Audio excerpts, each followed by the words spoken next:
Welcome to episode 81 of the Thunder Underground podcast. My name is Trent. I'm joined by Jason. Hello, hello. We got Mark Scott from Trixter this week. Hell yes. That's a big one for us, I think. Yeah, that's a real big one. on a personal level. Oh, yeah, definitely. Because going back, way back, episode I think it was like 21, we had Joey Allen from Warrant. Yes. And we talked about then that the first show both of us went to was Warrant, That's Firehouse, right. and Trixter. That's right. So now we've got a guy from 2/3 of those bands. Yep. So, Firehouse is next. We got Yeah. to get one of those guys on. Yeah. So we're looking forward to bringing this here for you in just a bit. Yeah. It's a good lengthy interview with Mark. He's got all kinds of cool stuff to say about the past and the present and the future as well. Oh, yeah. He, animated guy, a lot to say, a lot of fun stories. So you guys are really going to enjoy this one. Definitely. Before we get into that, what do we got to talk about? I was going to tell you about the show I went to the other night that you didn't get a chance to Yes, make it to. you need to. Yeah, I didn't get a chance to, but you should go over it. Yeah. Definitely. Fort Smith. They had the Fort Smith Smackdown, a 2-night show. I made it to the second night. There were a lot of regional bands from the Oklahoma, Arkansas, Missouri area, I think, is where everybody was from. Yeah.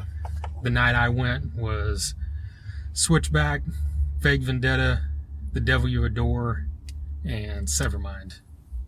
And we've talked about, if you've listened to us at any point, you've probably heard us mention Severmind or The Devil You Adore. Yeah. We're big fans of both these bands, and not that we're not big fans of the other two, we just hadn't been exposed to them really. Yeah.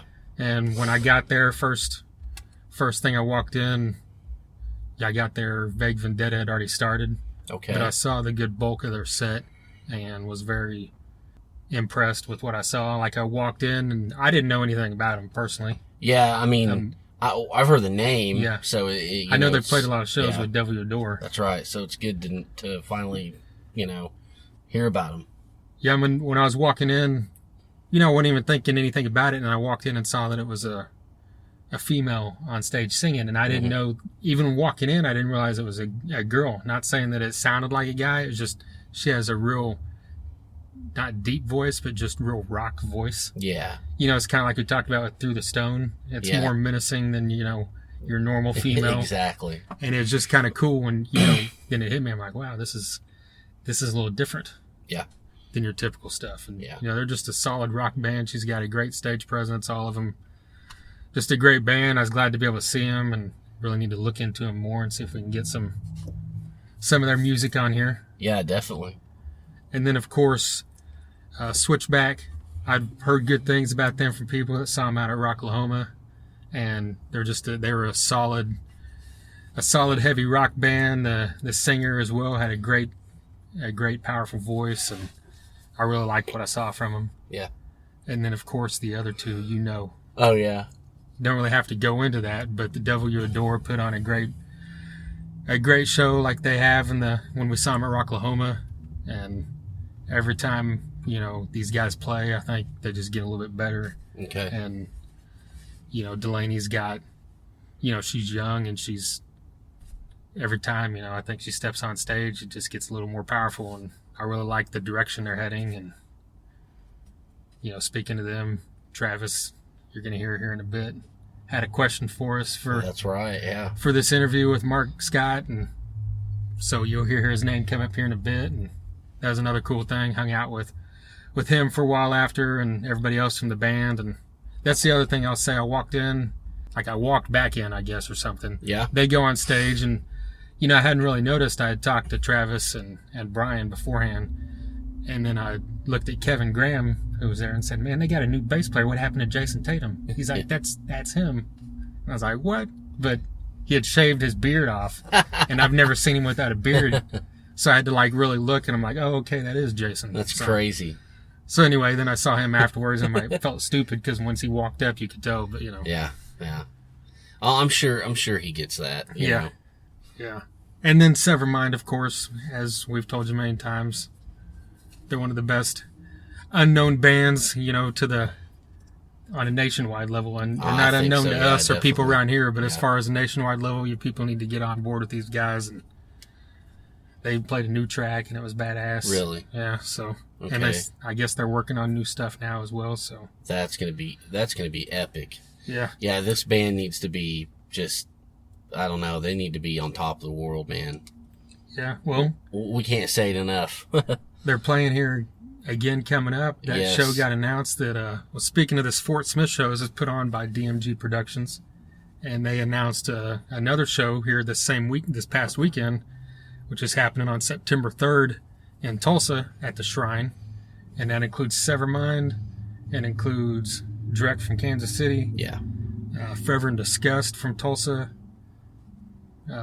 Crane Technique from Joplin, and Machine in the Machine Mountain. in the Mountain from Tulsa. I mean, that's as solid as you can fucking get. Yeah. Yeah. Yeah, that's one hell of a lineup. And I think they're calling it like a Rocklahoma reunion because all these bands played Rocklahoma this past year. The Rocklahoma. Oh, there you go, yeah. But yeah, I mean, you say I mean, you can't ask for more whenever you're just talking about independent, heavy music. All 5 of these bands, they all bring a different style. And this is going to just be another great night at the Shrine, you know. And DMG's done a great job here of putting on these kick-ass shows like that. What I just saw in Fort Smith, and you know this will be good too. Yeah, I mean, we're gonna be all up in that show and around it and over it and under it and all over it. Are we not? I think so, yeah. Yeah, definitely. I'm sure we'll talk about that more, and like you mentioned, maybe we should get Chris and Kevin on here to talk about it. We should. And I know we've been talking about Machine in the Mountain. We should get on it. Yeah. So be on the lookout for that. Machine in the Mountain, we have talked to them about being on here. Yes. Of course, you'll hear more about that show and what they've got going on coming up here in the coming weeks. That's right. But I will say one more thing about that show in Fort Smith. There, after they got off stage, Derek, the drummer for Severmind, put on a Thunder Underground shirt. Yes. And, you know, to get the sweaty shirt off. And he put that bad boy on when he was rocking it. And so there you go. Just another person to add to the list of cool people that have worn that shirt. Did you get a picture? I forgot to get a personal picture, but I've already seen one online of someone else that took a picture with the group. And he was in it. Awesome. Well, earlier you mentioned Through the Stone. Yes. And they are playing tomorrow night here in Tulsa at Billy and Renee's. Yes, August 3rd. August 3rd. If you guys are out there listening in the area, go see them. They kick fucking ass. I'm going to go. I'll be there. So, yeah, I can't stress enough. Like, yeah, exactly. Go ahead. Just go see bands like this that even if you don't know who they are, you know, hey, people didn't know who Metallica was in 1982, but they might have still showed up to a club and been blown away. That's right. So do this. Yes, I'm going. So I hope to see all you people out there. And that's why I wanted to get that in there. But yeah, look that up on Facebook. Through the Stone, their whole album, I think, streaming on YouTube as well as probably Reverb Nation, and it's on Spotify. Yeah. And you won't be disappointed. And they're from Nebraska, right? Yeah. Okay, cool. Yeah, I know they've... Second Nebraska band we've known. That's true. Yeah. They've made their way down through Texas and Missouri and Oklahoma on this tour they're doing right now, so you won't regret that. No, not at all. So next time we come to you, I'm sure you'll hear about Jason's experience at Through the Stone. Yes. And my experience at Guns N' Roses. Yeah, that was the next thing. You know, we're going to send you off to Guns N' Roses land and hope you have fun. Hopefully. Yeah. Hopefully. Yeah. Oh, it'll happen. You'll have a little bit of fun, I'm pretty sure. Yeah, they're playing Coma, so I'm pretty sure I'll have fun. Forgetting anything else we need to talk about here? I don't think so. This is kind of a big one, a long one, so let's just get into it, I think. Yeah. We talked to Mark Guest Scott over online, recorded this video chat, and you know, great guy, full of, like you said, full of energy, character. Yes. You know, but anyone that's followed Trixter already knows that. He's real animated on stage. You know, great stage presence. This whole band in itself has just, in my opinion, always been underrated. Oh, grossly underrated. Because so many people back then, you know, if they were into like the heavier stuff, always kind of lump, you know, a band like Trixter with, you know, Winger and White Line or something as being, you know, too soft for them. But it's like, there's not, that's just one of those things that always bug me. It's like, I love, you know, Slayer, and then I love popping on Trixter because it's a great time. And these last two albums are complete evidence of that, you know? Yeah, and, you know, it's like, you know, they got lumped in with all those bands. Well, you know, I don't think these guys ever wore makeup. You know, they went out there in their T-shirts and their jeans, and, you know, it was just good melodic hard rock. And it's just kind of one of those things, you know, you can make fun of it all you want. You know, people have gave us crap forever, but good songs are good songs, and, you know, I make no fucking apology for it. I love this band. Yeah. So I've got a T-shirt, so yeah, fuck it. New Audio Machine and the most recent one, Human Era. Human Era. Both of these are just great rock and roll records. Yeah. I think at one point you talked about it on here and said it was like, what'd you call it? Just a perfect beer drinking album or something. Yeah, it's good. It's a good blue collar, you know, working man, you know, rock and roll, you know, beers at 5 p.m. All that stuff. This is perfect for all that. If you punch a clock, you know, you'll love this shit. Definitely. Well, check us out online if this is your first time listening, lethonunderground.com. We're on Facebook, Twitter, Instagram, YouTube, Periscope, all that great stuff. SoundCloud.com/thunder-underground is where all our other stuff is, so be sure and check that out as well. So with all that being said, let's get into this interview right now with Mark Gus Scott, drummer for Trixter.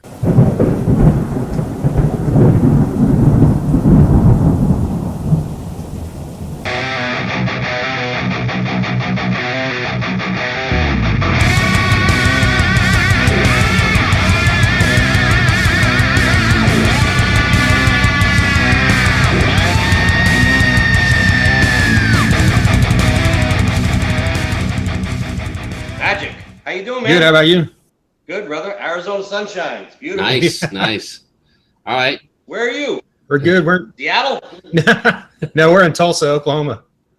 Oh, you ever spell that backwards? Yeah, right. You actually saw the other day online, I saw a pair of panties that said that Tulsa AF is slut.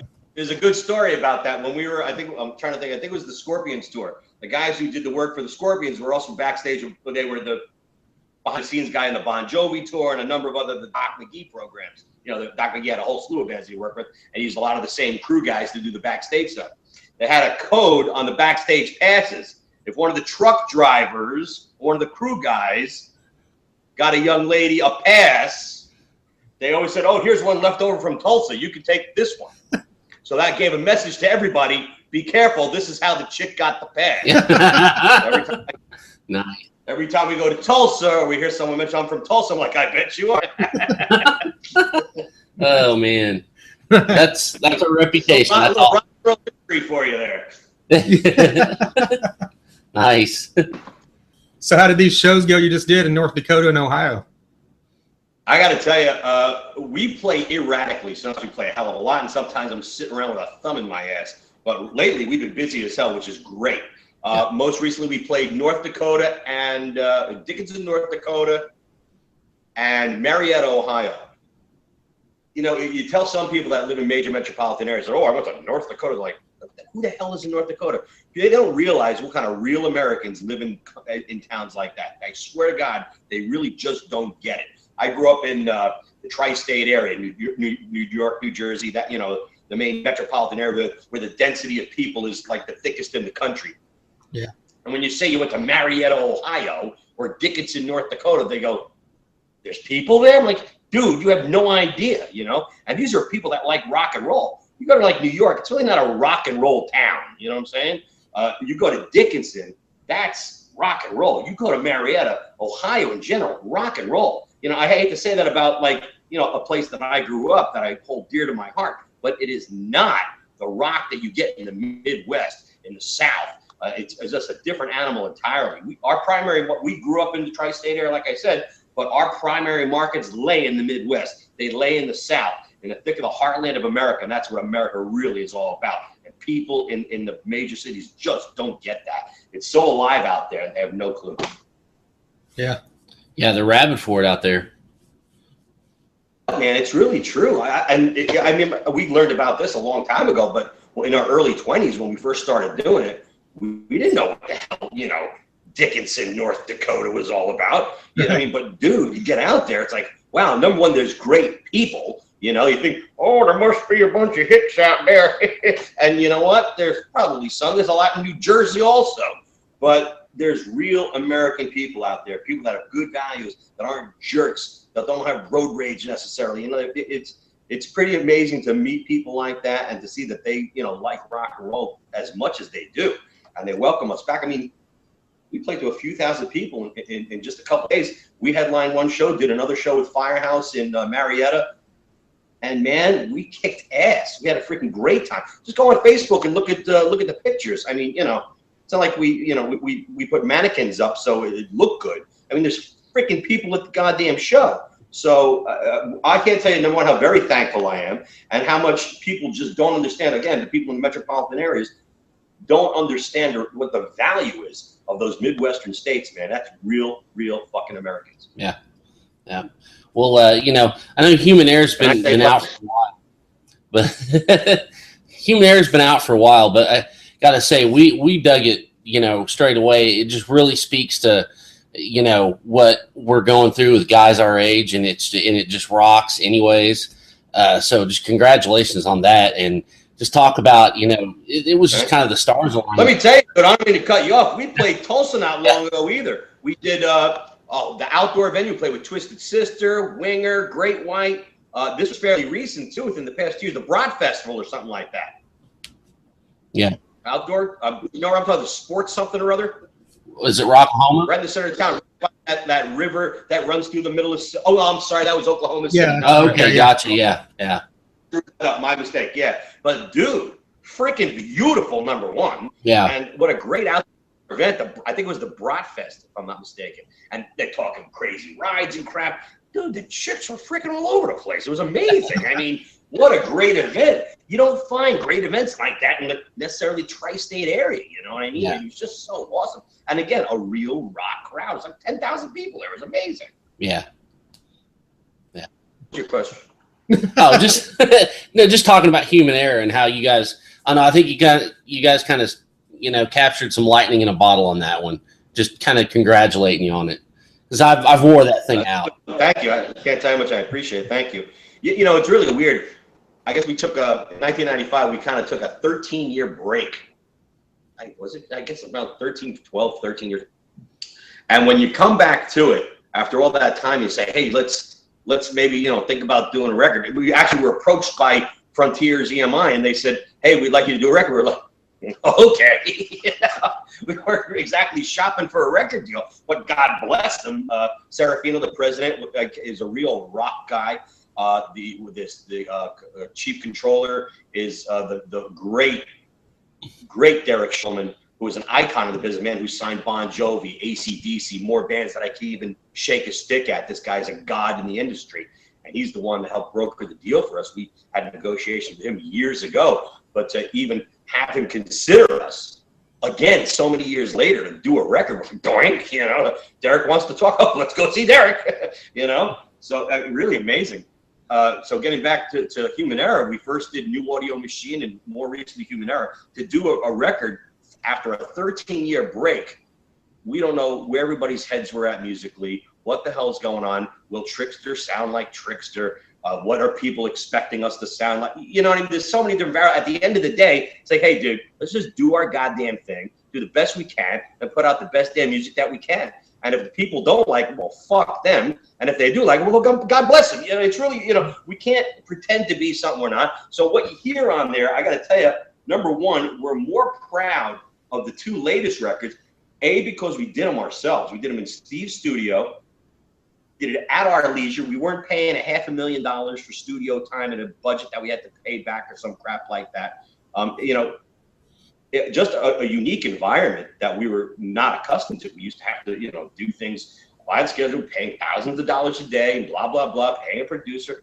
We did it our damn selves. You know, something didn't feel like, if I was screwing up one day, and Gus, you sound like crap today. All right, take the day off. We'll come back on Wednesday and we'll give it another shot. You know, that's what we did. And that, it was very relaxed. And then Pete was in Arizona at the time. Me, PJ, and Steve were in Jersey, so we pretty much played at Steve's house. We emailed the tracks over to Pete. He'd lay his vocals, send them back. We mix them. You know, we even had some help from friends like Chuck Alka. He's in Michigan, did Pearl Sound Studios, did a lot of work with Elton John, Pop Evil.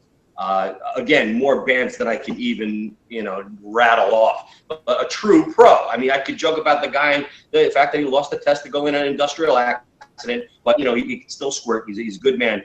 The man knows how to mix. The man knows how to run a board. The man knows how to create a production. And you can't take that away from him. I love him, you know. And he helped us out doing some mixes and offering advice, and, you know, things like that are invaluable. Pete from Bret Michaels' band, he helped us with some mixing and things like that. Just good friends helping out, and, you know, we'd be happy to do the same for them if they needed help. And to do it in a fashion like that, A, is very unique. B, at the end of the day, it creates a product that we felt was the best that we could offer. You know, we didn't buy songs from people. We didn't strategically have focus groups and say, this one tested well with the demographic of 18 to 45. No, we just, hey man, we like this song. We want a song with a bounce. Okay, let's try. That's the most strategic thing we had to do. Was, okay, which one's going to be first? You know, it was no great mystery, the whole thing. The fact that it was publicly accepted and revered, that is amazing to us. Because we did it our way, on our dime, which was, you know, very few. But as you can tell, you know, it came out, I'm happy to say, pretty damn awesome. We're very proud of it. And the fact that people like it, God bless. I mean, it's a win-win all the way around. And Human Error being the latest one, the fact that we not only did it once, but we did it again. The New Order Machine charted number 56 on iTunes when it debuted. We were like, doink, you know, holy crap. You know, that was amazing. Human Error, I don't remember the chart position, but I'll tell you, when Trixter released a record, it moved some copies. Yeah. And you know, to see that after all this time, it's like, my God, thank you very much. It's like so awesome. It's the greatest goddamn thing in the world. And yeah, we're really proud of those two records. Well, you mentioned having all the freedom. Back on the first couple albums, was there a lot of input from the label and all that stuff telling you guys what to do? There's a number of things. First off, we were like 22 years old. Okay. Right. So the last thing a record company wants to do is give you $1 million, say, okay, kids, go have a good time. So that's number one. You know, even our road manager, he might have worked for us, but he was more like our babysitter and telling us what to do as opposed to us telling him what to do, you know, to a degree, of course. But yeah, it was his job to make sure that we got to the gig on time, that the hotels were taken care of, that I didn't run off and play with a moving car. You know what I mean? It's like, you know, there were certain things, just, it was a different environment. Now that I'm 40 freaking 8, can't believe I said that. I'm 40 fucking 8. Jesus Christ. You know, I don't need a babysitter necessarily. It's not all the time, but to do it in your own way. We're not paying back a record company. We're not paying a couple $1,000s a day for a studio. We're not flying to LA to work with this producer or some crap like that. It's a lot. First off, recording is a lot different today. Number one. Number two, we don't have those budgets. And we're in a position where we're able to do that. And you could do a recording at home and make it sound like a multi-million-dollar production if you know how to use the gear the right way. So, I mean, just the whole timbre of the industry has changed substantially. And the fact that we have that freedom now and are able to make a decent sounding record, I still call it a record, you know, it's pretty awesome, you know. And again, bottom line, it doesn't matter how awesome we think it is. The fact that it's accepted and people, when we play the songs, that people know the words and they sing along, they got their hands in the air. And and honestly, they're buying the damn thing. They're downloading it. God bless them, you know? I mean, I tell you, when you see that, you're like, oh man, that is so freaking cool, you know? So it's amazing, man. It's real. After all this time, that we've been blessed more than once to be able to do this sort of thing. Yeah. We'll never forget how important it is to have that support and how much we truly value that. That's really awesome. Yeah. Well, you know, during the times that Trixter was away, I mean, what did you do to keep busy, and did you still play drums during all that? I played with myself. Nice. That's actually true. Okay, no, I mean, here's what happened. January 95, I split. I got married, bought a house, had kids, cut my hair, got involved in marketing. While I was with the band, during the first record, I got behind the scenes at the record label. I learned about global marketing and basically strategically how you sell a record to a global marketplace. I took a lot of that knowledge and used it regionally with amusement parks. And there was an indoor amusement park in our old town of Paramus, New Jersey, and it was the first family entertainment center. That's what they called it. It was like a big arcade, the big indoor arcades with rides and crap like that. It was like one of the first of its kind. And I saw an ad in the newspaper. They needed a marketing guy and they needed a sales guy. So I walk in there and said, I'll take both those jobs. They said, who the hell are you? I said, I'm Mark Scott. You're that Trixter guy. Yeah. I said, well, what the hell do you know about this sort of thing? I said, I'll tell you what. Give me a cheap sound with a good bonus package. Let's see how I do after 6 months. After a couple of months, you can fire me if you don't like how it's going. I said, okay, you got it. So they started me like $35,000 a year. Woo-hoo. And a nice, if I made commissions, then, it was well incentivized. So that was cool. So 3 years later, I was making like 120. I'm like, woohoo, I'm off on my thing. But aside from just the money, I got involved in an industry where the marketing skills that I learned in the music business I was able to apply them in a regional sense to actually further the efforts of a business. A little 101 for people out there who are entrepreneurs or in business. There's really only 4 ways, and this is some interesting stuff. There's only 4 ways a company can make money. I don't care if you're making golf balls, garbage bags, or selling records. Number 1, you got to expand your client base. Okay? Number 1, expand your client base. Number 2, you have to increase the frequency at which these clients come to your facility or utilize your product or service. Number 3, every time they come, you want to make sure that they're spending more money. And number 4, you have to refine your operations to get more people through the hopper, if you will. You get them through so more people can be processed through your machine or idea or product. That's really it. I don't care what you do in life as far as business. Those are the only 4 ways of making money. If you don't understand those principles, you got to get the hell out. You're missing the boat, man. You have to concentrate on each one of those entities to make your business grow. It's really that simple. There's a lot of ways to do that, and that's a whole another seminar. But those are basic principles that you learn when it comes to distributing records. There's different ways of doing that, and when you're going to do that to records, then you're going to do that with ice cream cones. You're going to do it with getting people on the roller coaster. You're going to get them in the doors in Vegas. So those are the things that I embrace, and I do that. I did that later on when we said what I did in the interim when I wasn't with the band. I did the amusement park thing. Then I opened a restaurant, and that really came into play. And I had a nice run with a restaurant in Florida, New York, and I'm in Arizona now, and I'm contemplating taking off on another venture. So we'll see. Something to be done, and I've got 3 kids and an ex-wife to feed. There's always more to be done. There's never enough concerts. Right. That's another funny thing. I'm sure there's people out there. I've been in situations where I've had no money in my pocket. I've been in situations where I had $1 million in my pocket, and you know what? There never seems to be enough. It's something as I get older. I get more content with less. I don't need stuff. I have stuff. I think after a certain point, I'm happy with what I have. I don't need a lot to be happy. I've got motorcycles, I've got guns, I've got toys, TVs, and all kinds of crap. I go on luxurious vacations here and there, Vegas and all that kind of crap. I tour with the band, and we play in front of thousands of people. But you know what? Special time with special people, that shouldn't cost a lot of money. You know what I mean? After you do the whole roller coaster thing and you reminisce, you think about, wow, when I did that loop-de-loop, blah, blah, blah. You want to spend that with someone special. That's and I think what I tried to do during that time off of the band is spend some time with someone special. And unfortunately, now that bitch is divorced, and that's how it goes. Yep. Well, one of the first or the first show you guys did when you came back from the hiatus was Rocklahoma in 2008, and we were out there for that show when that when that storm hit and knocked down a couple of the side stages. I know the storm rolled in right towards the end of your guys' set, so I was wondering if you remember that. You probably had the best seat in the house playing the drums. Actually, I hate to say it was the word, dude. Let me tell you, that was a screwed up thing. We when we did the Rocklahoma was our first show back. That was our first show back, number 1. Triumphant return. Great freaking time. I can't tell you what a special time that was.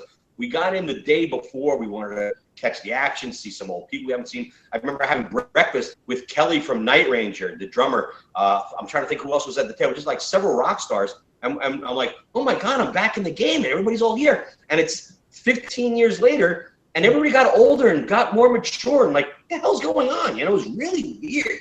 But what a great experience to be on the bill, number one, with all those bands, you know, it was great. We played with Extreme, Warrant, Night Ranger, Lita Ford was in on it. Brett Michaels' band. I can't even remember everybody was on it. Cinderella. I was with Fred Coury also. And I tell you what great people. What great times that, you know, and to sit and rub elbows and have breakfast. It was just so weird. It was crazy. It's so awesome. And it was a beautiful day. It started off as a beautiful day. There wasn't a cloud in the sky. And, you know, we played and everything was going great. It was a packed house, blah, blah. And in the distance, it was during around, I was playing 100 Million. Remember off in the distance, stage right, far, I see a little light and I'm like, ooh. And man, the shit came rolling in. We went on, it was beautiful. You see the videos on YouTube? It was sunny, beautiful, beautiful day. Started getting darker. And then the wind. And all of a sudden, rain. And this whoosh. And shit flies by. I'm like, oh my God. And then our agent came on the stage while we were playing and said, get off. I thought that we went over our allotted time and we were going to get fined or something. I'm like, oh shit. So I stopped playing. I run off. I'm like, you know, it's a big payday. I don't want to get screwed. So I get off. And he says, get back in the corner. I'm like, what the hell's going on? He says, those side stages collapsed. There's people under there. We don't know what's going on. I'm like, oh my God. And we were with Eddie Trunk on stage, and Eddie Trunk saying, oh my God, I'm going to die on stage with Trixter. It's like so freaking great. But I mean, at the time, it sounds funny now, but at the time, we thought people were dead. Yeah. I mean, it was messed up, man. And we were scared, and you couldn't go outside. The wind was blowing, and trailers were knocked over and shit. I mean, it was really fucked up. We really didn't know what was happening. And during the crisis, one person says, oh, I think I hurt my ankle. I got a broken ankle over here. Oh, this guy's dead. It was completely blown out of proportion. I mean, it was bad, but we thought people were dead. It was really crazy. So we were fortunate in the sense that it wasn't as catastrophic as we thought it once was. But for a while there, we were scared. The lighting trusses were shaking, and we heard those side stages collapse. We were on the main stage, thank God. But when we saw the trusses shaking and stuff like that, and we had to stand in the back corner under a steel beam to make sure that they wouldn't let us outside. I mean, we couldn't make it. Our dressing rooms were trailers. We couldn't make it there, number one. And if we did, the trailers might have got wind blown over. So they wanted us to stay in the most fortified place, which was the back corner of the stage.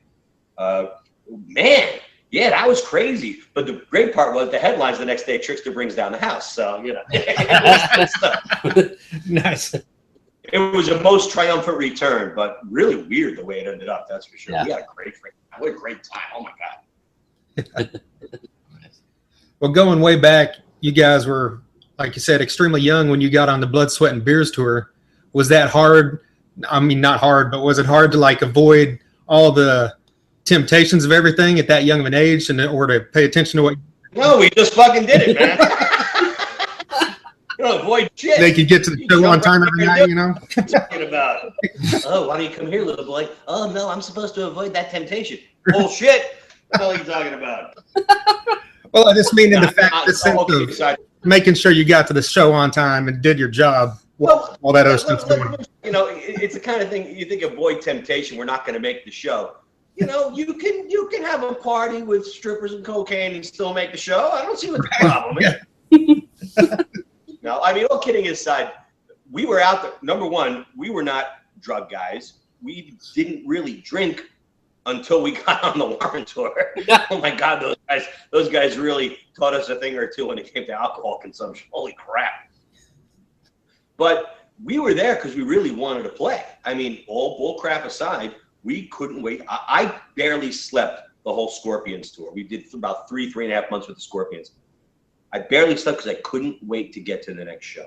It was me and the bus driver going to the next gig, sitting in the front, watching the lines in the road go by, just sitting like, oh my God, are we there yet? I couldn't sleep. I was just so on fire.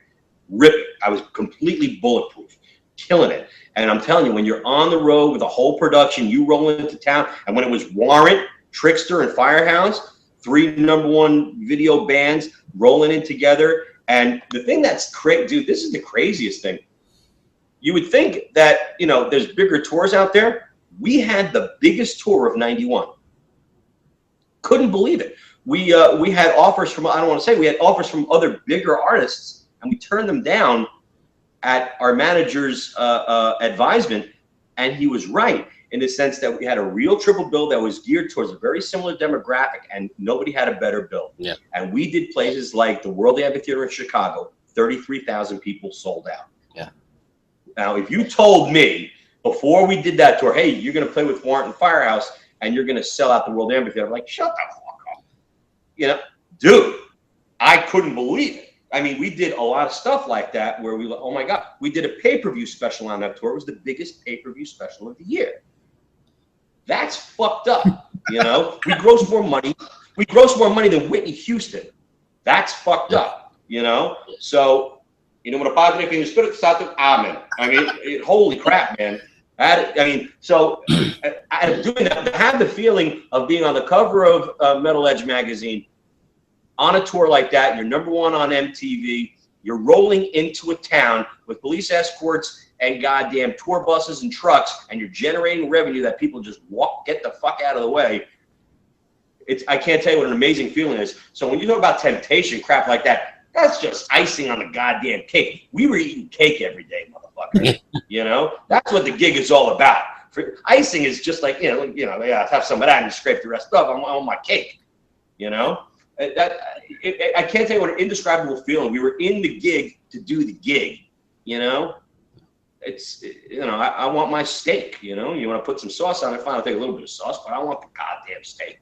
And that's what we were there for. And dude, let me tell you something. To prove it, we did I'm trying to think the number. I can't remember the actual number. We had shirts printed up. It was 288 shows in 13 months. But after we had the shirts printed up, we had some more shows to do. So it was like 312, 320 shows inside of 13 months. Wow. That's a lot of fucking shows. Yeah. Man. We would play 6, sometimes 7 days a goddamn week. Wow. You know, not because we liked icing. You know what I'm saying? Because that's what we wanted to do, man. Right. And when you got a record that's rocking, that's kind of what you have to do, you know? But, you know, when we used to bitch, we were out. I mean, we literally toured for 13 months straight. That was a long time. So we'd go home for maybe a week or two of Christmas or something like that. But we didn't go home very much. A little here, a little there, not much. But I remember we'd go on these long stretches and get irritable and pissed, and you eat pizza every fucking day, and all you want is a turkey club, and like stupid little stuff starts pissing you off. But if you're home for like 5 days, you're like, out of here, get me back on the road, get me back on the road. You know, I can't tell you when you're rocking like that, at least for me, to be off I mean, it's nice to go home and have downtime and settle back, but I can't tell you what it's like to have that itch to want to go the fuck back out and do it. So to do this all over again so many years later, it's a gift from God. It's a goddamn gift from God. It's the greatest goddamn thing in the world. I just wish we were playing more shows. Yeah. Yeah. Well, you guys doing this all these years later with the 4 original guys, and that's pretty rare. So what do you attribute that to? Is it just being great friends, or how do you keep it together? You know, it's not like you have to checklist of maintenance or anything like that. You know, how do you keep it together? I don't know. We just do. We didn't put this back. We purposely made sure we didn't want to put it back together without the original guys. This was more than just a band, dude. You know, this wasn't put together by some media mogul or some record icon saying, "Oh, we need a blonde guy as the bass player. We have the guitar player. This crazy drummer guy is good." It wasn't set up that way. We all lived in Paramus, New Jersey, 1 square mile of town. I mean, it was weird. PJ was from a neighboring town of Ridgefield. It wasn't strategically, you know what I'm saying? We became brothers. We are closer than friends. We did things together that most people never get the opportunity to do. And we got to do it again and again and again. So the idea of putting the band back together without the original guys, we wouldn't want to do it, you know? But it had nothing to do with, oh, let me make sure I send him a Christmas card because I want to keep on configuring. No, it wasn't any shit like that at all. You know, we truly love. I love those guys. Fucking, but we'd kill for those guys. You know, and they do the same for me. Most. I mean, okay, we are the closest of close. We've done things together that nobody has very few people have ever done, and that's something that doesn't wear out. And to do it all over again, I don't want to look over my shoulder and see anybody different than Peter Lauren, PJ Farley, and Stevie Brown. Yeah, that's great. Yep. Yeah. Well, one of the last thing you guys did before your hiatus was the covers album, and I always thought, even back then, how cool it was that you guys went outside the box with the Terrible Lie cover. And I was just curious if you guys ever heard from Trent Reznor, or if you ever heard any comments, if he had heard it or what he thought. I know he heard it, that's for sure. I don't remember the. I'll be honest with you. I wasn't. I'm being very honest when I say I wasn't the biggest Nine Inch Nails fan. Not that I didn't like them. I just wasn't all that aware of them. You know what I mean? And when I think it was PJ that actually suggested the song, I'm like, "What's this?" And they're like, "No, I like our version better than Trent's." To be honest with you, I like the way it came out better on ours. It's like a little heavier, you know. And PJ's a little nasty with the vocal and all that, and the drum sound is pretty damn heavy. I liked it. Came out pretty good. But because Nine Inch Nails fan, just being honest, you know, I'll give respect to Trent. That son of a bitch has kicked some ass all over this planet. You know, so, you know, more power to him. And some of the stuff I've heard since then, it's like, wow, the motherfucker knows what's going on, you know. But yeah, that wasn't one of my first choices, but I must say, ending up on the record the way it did, it's one of my favorite tracks on the record. You know, I really love the way it came out. I think PJ did a great job vocally. Pete got to play some guitar, and it sounds heavy and rocking. The drums kill on it. I really like it a lot. Nice. Well, I saw the other day you posted that you're working with John from the Ataris in the studio, and I was just wondering. John's been a buddy of mine for a while. Yeah, we both lived in. I used to live in a town in Orange County, New York, together. Well, not together, but you know, we lived in the same town. And we had a mutual friend that introduced us. He was a great guy, and we just hit it off. A super guy, and thank God he knows about engineering, because I suck as an engineer. So he helps me out from time to time with some side projects that I have. When I do some producing and stuff like that, I need a good engineer, and John certainly helps me a hell of a lot. Funny thing, we even talked about possibly doing a project. So who knows what happens from this point on. But he's a cool son of a bitch. Ugly motherfucker, but he's a cool son of a bitch. And I would love to play in a band with him, because he's got a great attitude. He kicks ass, and he's just a real cool guy. He's real good people. He knows how to rock. And I value him as a friend. Good man. Well, can you talk about what you're working on right now? Working on a vodka orange juice and a splash of cranberry. Yeah, good answer. That's my kind of guy. Come on, dude. Let me show you what I got going on out here. All right, this is freaking. Oh, can I flip the? Yeah. I'll show you. Dude, Phoenix rocks. You guys have no freaking idea. Is it hot? Yeah. Oh, damn. I gotta whip my shades back on. Yeah. Nice. Can you Awesome. see sounds out there? Yeah, it looks amazing right now. Yep. I've always told him I want to live in Arizona, so, and that just confirms it. It's fucking beautiful. It's fucking beautiful. You got to see my pool, dude. It's fucking like the size of like the Meadowlands. It's crazy. Nice. But yeah, I mean, I honestly love it out here. I can't tell you how much I love it out here. And it's hot as hell, but you know, I got air conditioning and a pool, so who gives a fuck? You know? That's right. Wait, what happened here? Oh, there we go. Check one. Good. There we go. Cool. Yeah, man. What am I working on? I got a few things. You could actually go on YouTube, just dial in Mark Scott. You'll see some of the classical music stuff that I've done, movie soundtrack music that I've done for something called The Monkey King. The Monkey King was the #1 movie to come out of China just 2 years ago, and it broke all the box office records. It was really crazy, and what a lot of people don't understand, people think China, oh, that's on the other side of the world, it doesn't matter. Well, these days, in a global marketplace, yeah, it really fucking matters, because in America, we only have 330 million people. In China, they have 1.3 billion. Wow. So some fucking money, go to where most motherfuckers are. You know what I mean? So when you have the biggest movie in China, you're really doing something. And our idea is to bring it over to America. It's in Chinese. We need to dub it and bring it over to America, and we're going to have some fun with that.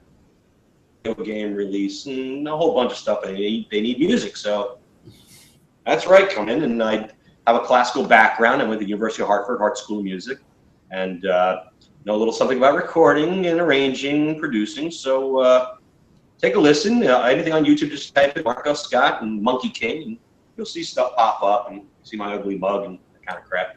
But some pretty wild stuff. A lot of tracks, full orchestrations, violins, French horns, drums, guitar. It's like Itzhak Perlman meets freaking Yngwie Malmsteen. You know, it's like some serious shit. Yeah. And some wild stuff. But got some stuff moving on that front. I was talking like John of the Ataris, talked to him about possibly doing a rock thing, a rock project, and like going on the road with it, you know. I wish I were playing more. Yeah.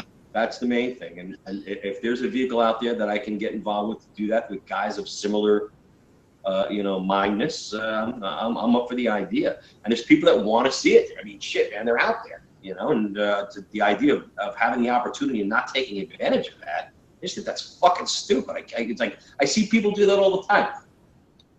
I love doing it. I have a great time. I made a shitload of money, but I think I'll take the day off. Really? It's like, you know, I don't get it, man.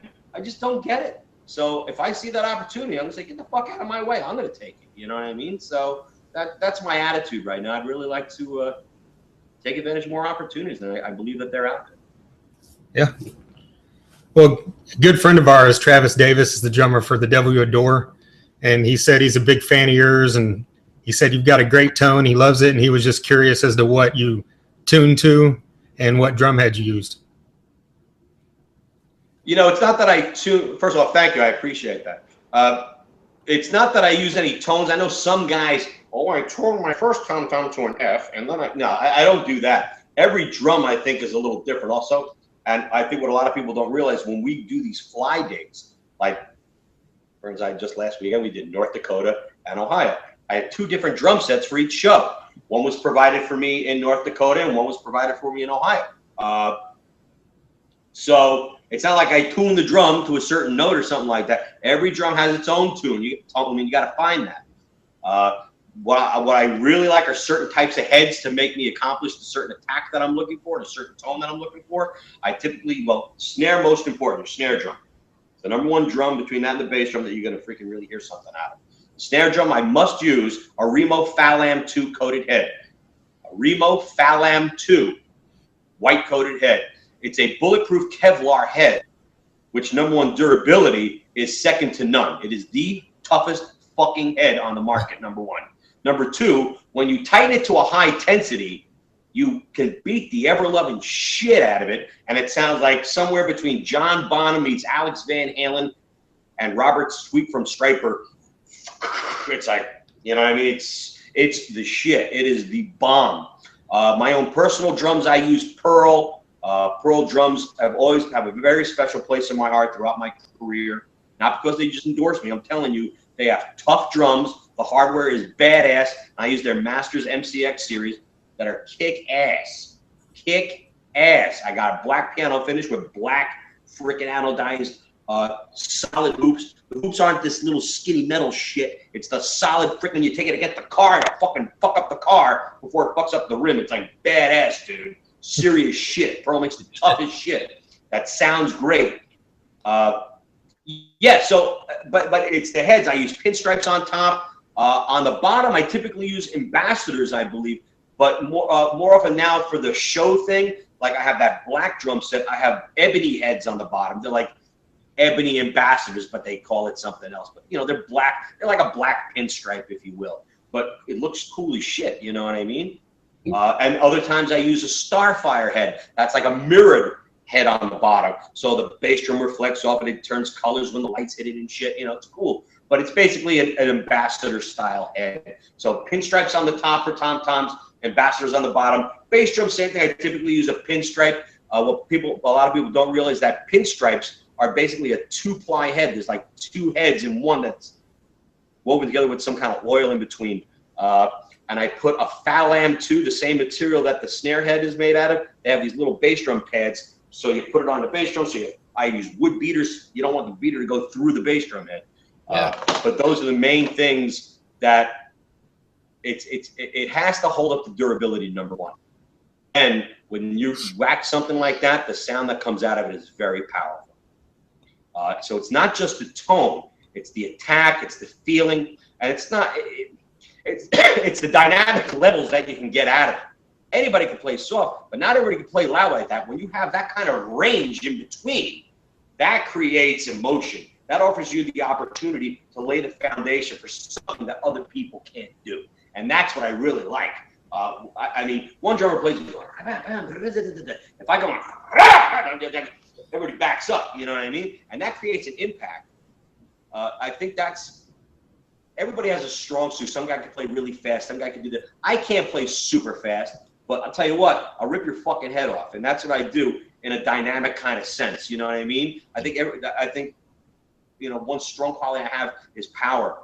And when you do that in a musical sense, it can really add something special to the music. You know, it can give you a bam where other guys can't make it snap like that, and it adds something dynamically to the band as a whole, not just myself. You know what I mean?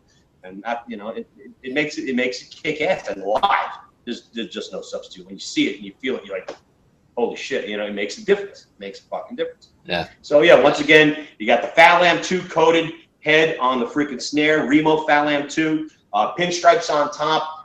Ambassadors on the bottom. I use is it an Emperor? There's a double coated, I think it's an Emperor. I use an Emperor head on the bottom of the snare. Why? It's a little thicker and you can tighten it, make it tighter. And I use a 40-strand snare and I make it tight.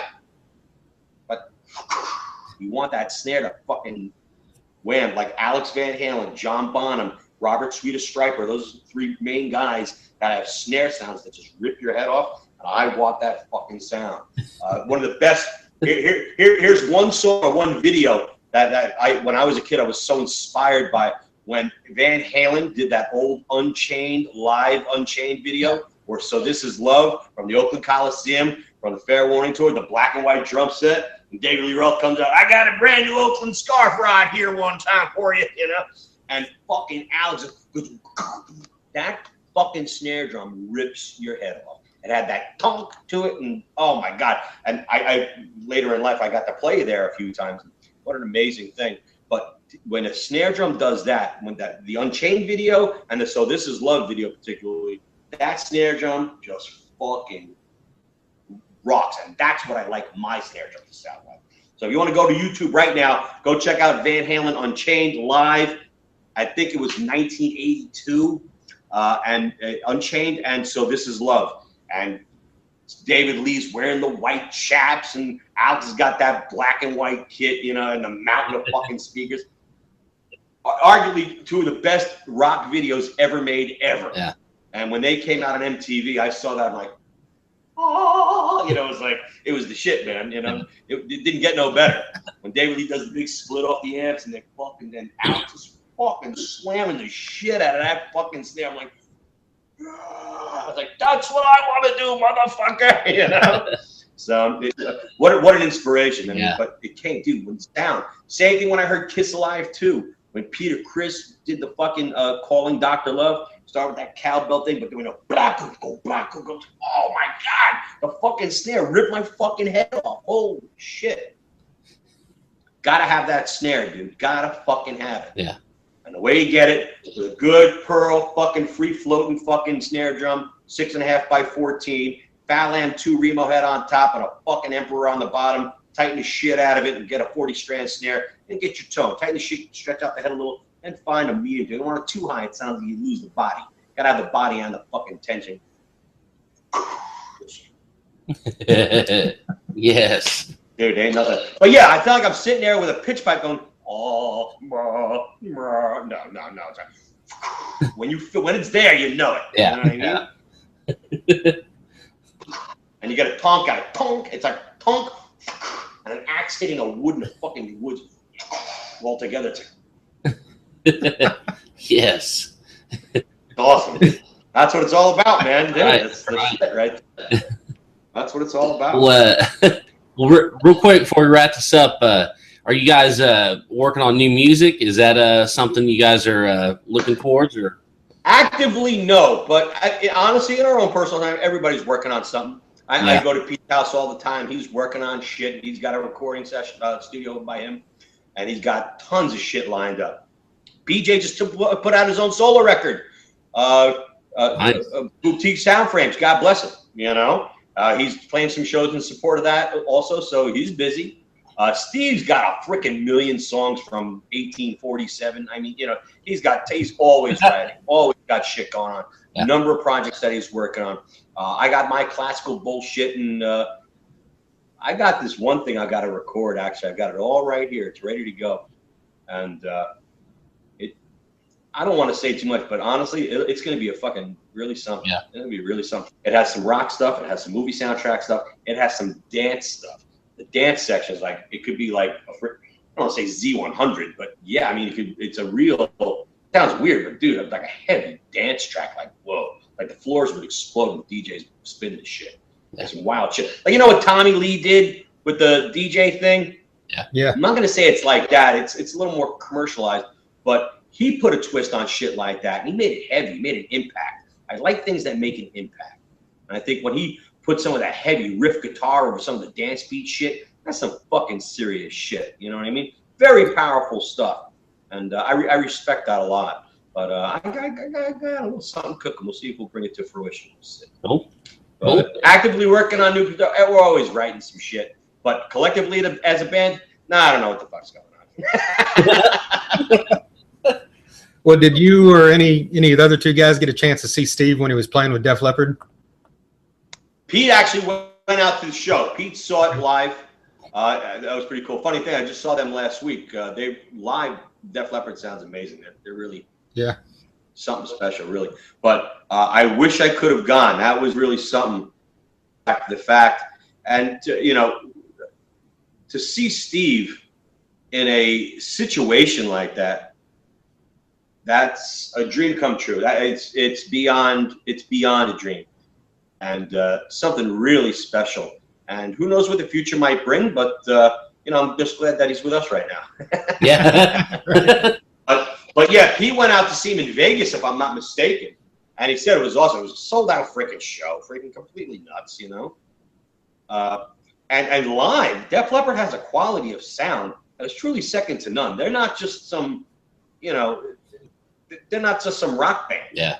They fucking have something special. You listen to their quality of sound from the front of house versus anybody else, hands down, they got something going on, dude, And then they're not rolling tracks to make up for it. They are playing their shit. They are singing their shit. They are kicking some ass. I got to give great respect to them. And Rick Allen, as a drummer, that son of a bitch has put some time and effort into what he does. And I got to tell you, man, I just met him 2 weeks ago for the first time. And we had a nice little chat.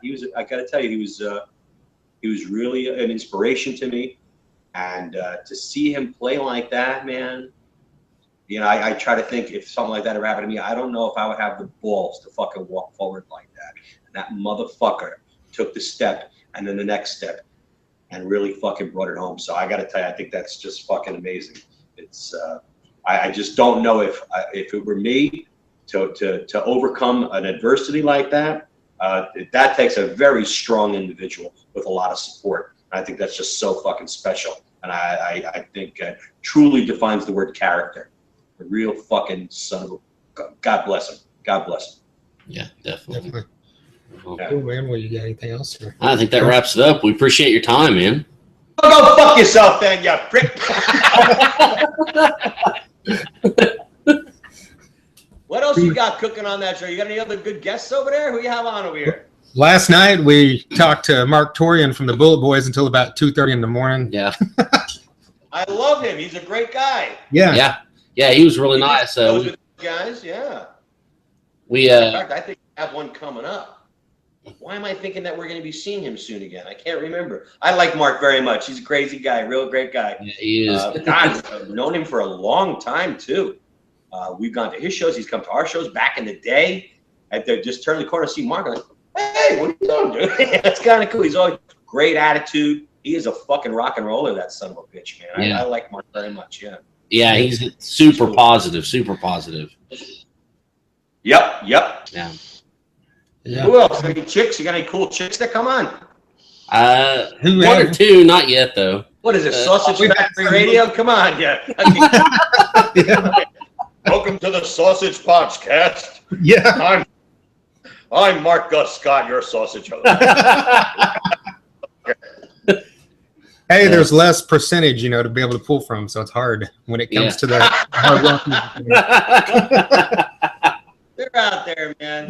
But by the way, I have to do the infamous shameful plug. For everything Trixter, it's trixterrocks.com. Yes. We've got the merchandise. We've got the shows. Oh, we got shows coming up. Going to play in Vegas, Vamped in Vegas. I believe that's August 13th. That's coming up. We've got the Rockingham Festival in England, UK, if you will. It's in October, November. I got to check my dates. I don't even know what the hell that is. Here's the Trixter site. Let's see. The one, the only, the mighty Trixter. Rockingham. There's Steve in front of the Rock and Roll Hall of Fame poster. Guys, they put up so many goddamn shots, I can't see where the hell the dates are. This is a pain in the ass. Go to the Trixter website, trixterrocks.com. The Facebook page, if you want to see a bunch of crazy pictures. Here we go. October 21st, Rockingham, live at Trent University. There you go, Rockingham live in the UK.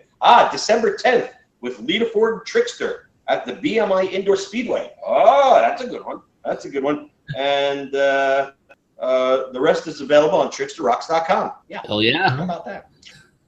Or Facebook. You got facebook.com/TrixterRocks, or my personal Facebook page. Just search Mark Gus Scott. You'll see my one page and my number 2 page. I filled up with people. So, stop by. You got some crazy pictures, videos, all kinds of crap, You do a Google search and find a bunch of shit on Trixter. Just check it out. Hell yes. Yeah. A lot of good stuff on YouTube too, dude. Just search Trixter and Mark Gus Scott on YouTube. There's a lot of cool shit, Yeah. Live video, old day video, new stuff, nudity. It's all good. Hell yeah. It's a very short video. Nice. Right on. Thank you. See you. Thanks, brother. Have fun, man. There you go, Mark Scott from Trixter. I guess you could call him Gus if you're a friend of him. There you go. I'll act like I'm his friend. So there was Gus from Trixter. Loved it, man. Again, Warrant Trixter Firehouse. That was my first concert. 91, Tulsa, Oklahoma. Yeah, and it just it stayed with me, and those 3 bands have stayed with me, and I've never stopped loving them. So it was just such a treat to get to talk to Mark, and I hope everybody listens because this is a fun one. Yeah, Bill Leverty, we're coming for you next. Yeah, watch out, man. You're on the list. Yeah. But yeah, just very cool, like I said earlier, and like you just said, on the personal level of being able to have these guys on, especially, from first show we ever saw, and we've seen them a few times since, like we talked about in there. Yeah. At the Rocklahoma show. That was, I think, their first show back after their hiatus. It was. That was really cool to be able to be a part of, even though it abruptly ended, as we talked about. But, I've seen him. I saw him a time. I don't think. Yeah, you weren't there, but I saw him in Dallas a few years ago, and that was great. So hopefully, get the chance to see him again coming up. Just a great, good time rock and roll band. Can't say much more about them. Yeah, I know. God, at Rocklahoma, we had to leave their set because we saw the storm coming, and we thought, God, we got to get back to camp and. That's right. We left down the hatches. Before the last song because we didn't have a camper. No, yeah. So we ran back to make sure that all the stuff we had setting out was covered up and all that kind of stuff. It got all fucked anyways. It didn't matter. Well, the important stuff I know we got in the vehicles, but true. The tent and stuff got torn down. But anyway, that's besides the point, or a story for another day, I guess. But yes, of course, once again, thank you to Mark for taking the time out of his evening to do that, and we greatly appreciate it, and hopefully you'll hear him on here again sometime soon. Yeah, definitely. And like I mentioned before we got into this, the other day, Derek from Severmind was sporting a Thunder Underground shirt. So I think you should too. That's right. I've mentioned this before, we had, who we talked about in this interview, Travis Davis, the drummer for W Adore, worn one on stage. Mm-hmm. Kirk Winstein from Crowbar Yeah, and Down has worn one. Yeah, that's right. We've had Miss Rocklahoma 2015, Valerie Hill has worn one. That's right. We've had Katie Irizarry. Our good friend Katie Yes. Irizarry, that's right. She's worn one. You can't ask for more than that. No, and Merciful Kate on Instagram, she posted it. Go look at it. It's awesome. Yes.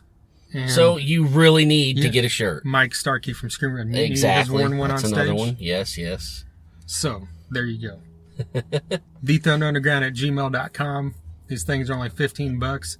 Hit us up if you see us at a show, or send us an email and we'll ship you one. And we got koozies too. Yep. But like I just said, TheThunderUnderground.com. We've got all our previous podcasts on there. If you just listen to this because you like Trixter, there's a good chance you might like Bullet Boys too. That's right. And we just had Mark Torian on the last episode. Which is another huge one. Yeah, that's another great one. Just great positive dude that had a lot of cool stuff to say. Yeah. So I would love to have you listen to that as well. Yep. And Exactly.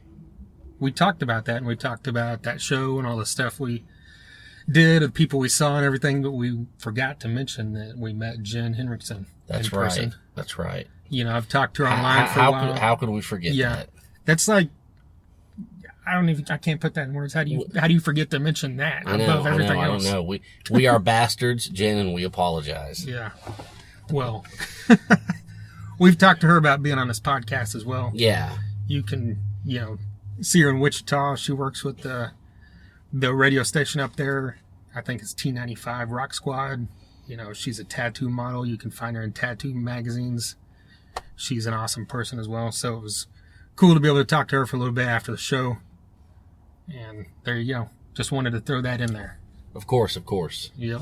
So check that out. Check out the Mark Torian episode. Like I mentioned earlier, check out Joey Allen from Warrant. Check out Ian Hogland from Europe. He's been on here. Yes. We've had Mike and Jeff from the Frank Hannon Band on here twice now. And then we've had all kinds of other heavier people like Kirk from Crowbar, CJ from Drowning Pool, Sid Falk, who's legendary former drummer of Overkill. Wino, yes, from Spirit Caravan and The Obsessed. We've had on a couple of guys from Soil. We've had on people from, I mentioned bands earlier, Screaming Red Mutiny, The Devil You Adore, Severmind. They've all been on here as well. Yeah, we had Chris Broderick from Act of Defiance. Go look that one up. Yes. You're welcome. And all kinds of other great ones. 80 other episodes for you to check out. I hope you do it, and I hope you check in next time. Can't tell you who's going to be on here yet. I don't want to jinx stuff, but we're working on it. We've got stuff lined up, but that next one might be an hour of just me talking about Guns N' Roses and you talking about Through the Stone. Yeah, exactly. And if that's what it is, then that's okay. Right. But I think we're going to take a little breaky poo since you're going out of town. Yeah, just one episode this week. Yeah, but I think Monday we'll probably be back, Monday or Tuesday, so definitely. Hang tight, fuckers. Hell yeah. All right, well, until next time. Thunder Underground, y'all.